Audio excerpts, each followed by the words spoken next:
for you. People on the southeast side of Colorado Springs now have even more limited options for groceries. Just last week, a King Soopers store there closed with no set timeline to reopen, leaving only 2 other options nearby. News 5's Ashley Portillo reports on what's being done to help a community struggling to get access to more food. As we reported last week, this King Soopers location off of South Academy Boulevard is closed indefinitely because of a possible asbestos contamination.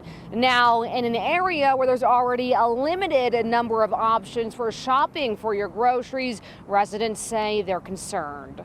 Southeast Colorado Springs is known as a food desert, meaning there are not many options for accessing fresh food. A lot of people come to King Soopers for their selection of veggies too, and fruit. Yeah, as opposed to Walmart. Neighbors there face more barriers to access food, like transportation, affordability, and time. When you think of our neighborhood, there's a few other grocery stores, but for people who maybe don't have a car or who are doing their grocery shopping from a wheelchair, that makes a huge difference. So when one of the few grocery stores closes, the impact is large. It's one thing if you have a grocery store closed in an area where you have 5 options, but it's another thing when you really just had one lifeline to call upon. Jessie Bustamante works for Food to Power, a nonprofit increasing access to food.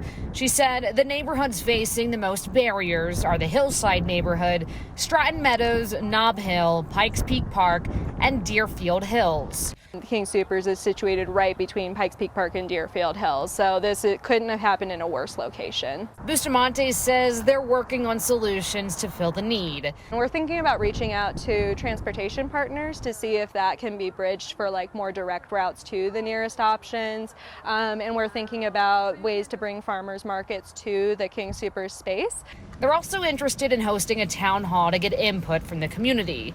For now, it's a burden for neighbors who shop there. Just leaving people high and dry on their own when there's no other grocery store, not fair. It was just really startling to see, a major point of where people have food access shut down basically what seemed like from night to day. The Union for King Soopers workers has also told me that they have requested information about asbestos testing at all King Soopers location. That request also includes testing at this particular location just within the past 12 months. Right now, still no timeline on when this location will reopen. Reporting in Colorado Springs, I'm Ashley Portillo for News 5. Ashley, thank you. We want to revisit some of the closest options to get groceries from that location. When we first brought you this story, King Soopers was urging customers to shop at their other locations. We found that nearest King Soopers was a 10-minute drive, but there are other stores that are closer. A Walmart neighborhood market on Academy is 5 minutes away. There's also the Safeway on Murray, which is a 7-minute drive from that closed King Soopers.